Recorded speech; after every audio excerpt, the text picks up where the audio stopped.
Did you know that they call the gut the second brain? Have you heard of the microbiome? Have you heard of the gut-brain axis?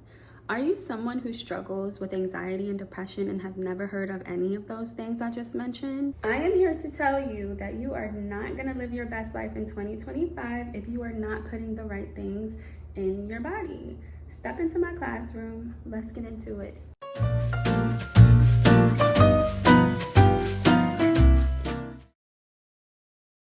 Okay, so let's talk about the microbiome. The microbiome consists of 10 to 100 trillion microorganisms, which include bacteria, viruses, protozoa, and fungi. Yes, sounds nasty, don't it? Sounds gross, but it's very, very, very important when it comes to your digestion, your nutrient absorption, your immune system development, and your overall health. The microbiome is first formed at birth, whether it's a vaginal or C-section delivery. It's developed through exposure to breast milk, the bacteria that comes through breast milk, and then it continues to develop throughout life through the environment and through the dietary changes. A healthy microbiome means that you have a diverse balance of all of those microorganisms that I just mentioned. An unhealthy microbiome means that there is an imbalance. This is also called dysbiosis. This is implicated in diseases such as diabetes, heart disease, cancer, inflammatory diseases, and neuropsychiatric disorders. Two that we're going to talk about today are anxiety and depression. Next, let's talk about the gut-brain axis. This is bidirectional communication between the gut and the brain.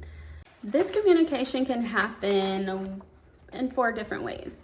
First, the vagus nerve. The vagus nerve is a cranial nerve that connects the brainstem to the gut. So this nerve sends signals from the gut to the brain and the brain to the gut.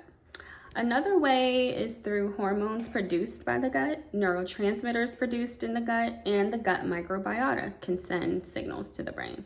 Okay, so boom, we know that the gut and the brain talk to each other. So what's happening in between that is causing the anxiety and depression? As I said before, an unhealthy gut, dysbiosis, is a disruption in the balance of microorganisms in the gut. So when we're consuming these unhealthy things, it's causing inflammation, it's causing disruption to certain hormones, it's causing a disruption to molecules that are being released and allowed to enter in and out of the brain. For example, serotonin, which is considered one of our happy hormones, is primarily produced in the gut. So when there is inflammation in the gut, it impairs the production of our happy hormones. We could talk about how what we consume impacts the gut and the brain and the communication in between forever. For the purposes of this video, I'm not going to talk about it forever. I've given you the back lesson. Now let's move on. Studies have actually shown that by 2030, depression is going to be more prevalent than heart disease, which is the #1 disease in the world. Research also shows that these medications that doctors are prescribing, if you are repeatedly taking the same medication, you build up a tolerance, which means your body's no longer responding to those medications. So your diet is something that you can control, and this will be beneficial to you when it comes to your mood regulation.